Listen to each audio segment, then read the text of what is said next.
Yeah, I think that karma is so interesting. And it's also, I think about this a lot as well. And it's so, for me, it's easy to logically conceptualize because if you hurt someone, and I don't mean necessarily physically, if you hurt someone in any way, even if you're not consciously aware of it, you are still aware of it. Even if you don't, your brain doesn't allow you to understand that you've hurt someone, Hmm. it still basically adds baggage. That's Hmm. what we call it. Just adding little bits of baggage on. And Exactly. like, if you're living an unpleasant life and being unpleasant to other people, that just builds up, builds up, builds up, builds up. And your ego will build up and up and up and up and up to protect you from all the shit you're doing. So your ego will be telling you that you are great and everything's fine and you're great. And then all this junk will be building up, building up, building up, building up. And it's a classic case, or it's a classic thing that happens when people get too into drugs or alcohol or anything like that. Then they're just, in general, if you're taking too much of anything, you're not pleasant Mm. for the people that are closest to you. You're selfish, you're anxious, paranoid, all these different things, maybe aggressive, and it all just builds up and it builds up. But until you can somehow get some consciousness, if either by stopping those things or by breaking away or by a penny dropping or by therapy, you can't start clearing away all this karma. And it's something that I really noticed. We spoke about it before. Like, I had a problem with drink and drugs, and then throughout that whole time, I just wasn't aware that I was a total prick. Like, a lot of the time, to my family and to like the people that I loved and all that. And then when I stopped doing that, I realized I was like, oh my god, and I had to basically just process all the things I had not processed for so long. And then I was only, I don't know, like 20, it was like 2 years ago when I stopped everything. So I was only like 26. And I was just thinking to myself, what happens when people experience this when they're 40, 50, 60, For and they've got sure. 50 years of shit that they have to process? And maybe, like, it took me, I'm still processing stuff now, 2 years later. And if you've got an extra 20, 30, 40 years, maybe it'll take you 10 years to process all Mm. the stuff, like to go through everything. And in Alcoholics Anonymous, like they with the recovery step there, one of them is called inventorying, I think, where basically you try and write down every bad thing you've ever done that you can think of, everyone you've ever hurt, and then you reach out to the people if it's appropriate. Mm. Like reach out to the people and say, like, I'm sorry for that, and try and make amends for it. Or if you can't make Exactly. amends, Hmm.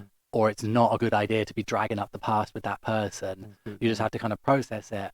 But then as I started processing all these things, it was literally 100% like weight was getting lifted off. Right. It Yeah. was like my energy levels, my baseline energy levels were just increasing, increasing, Yeah. increasing.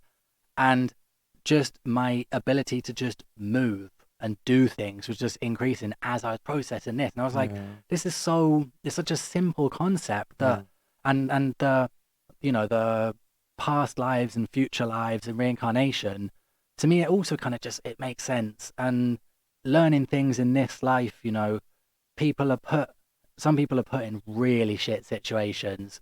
But those people, in my experience, the ones that have had the hardest times end up being the best people and doing the Mm. sickest stuff, because they're like, if they manage to break out of it Mm. and recover, they're just so strong Mm. because they've had to deal with so much crazy stuff Yeah. and had a Yeah. really tough just shit thrown on them.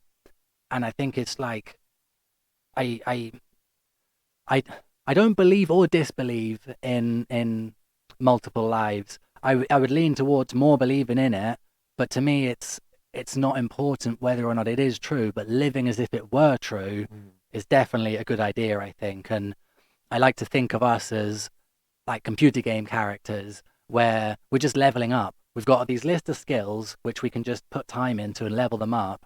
And maybe you're born amazing at communicating and controlling your emotions, or maybe you're born really creative but really emotional. And then, your challenge is figuring that out, or maybe you're really physically strong but you're a bit slower at picking stuff up. Do you know what I mean? Everyone's got their own little Yeah. niche and Yeah. thing they're good at. And it's like just leveling these things up. And then Exactly.